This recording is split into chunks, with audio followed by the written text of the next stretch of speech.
These are my first impressions of the Nike GT Run.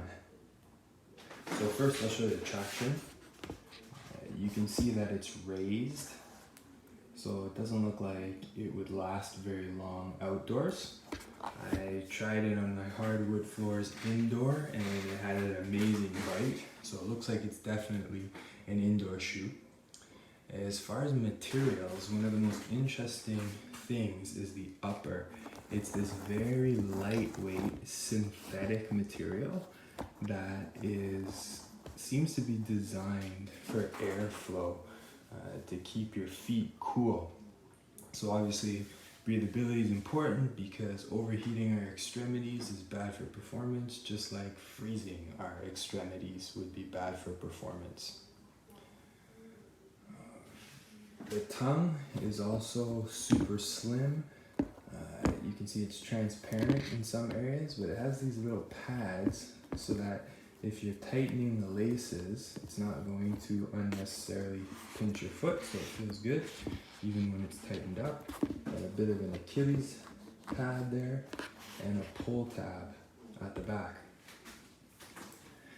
Now, I've got a bit of a wide foot and I went true to size, and the width was great, but it was too long.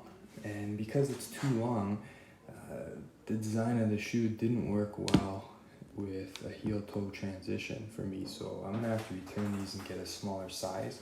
Hopefully they'll still be wide enough.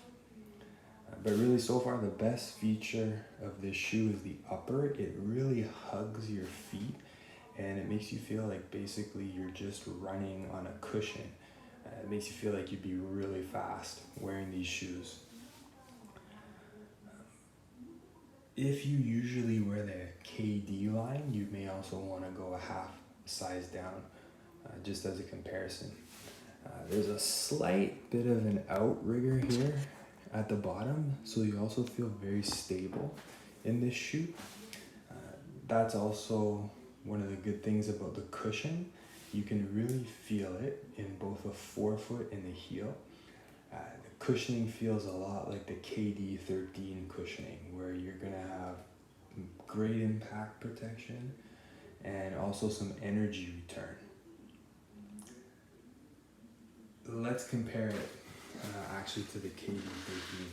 So there's not a lot of flexibility in the sole. You can see it. It's really taking me a lot of effort to bend the shoe there. In comparison to the GT Cut, which is super flexible,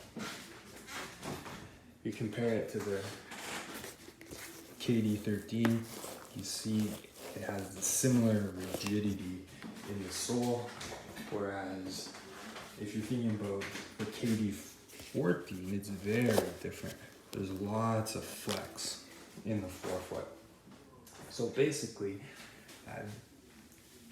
for a comparison, I'd say it's a mix between the KD14 in terms of impact protection and cushioning, and KD13, the way it feels on foot, but the upper is new and improved.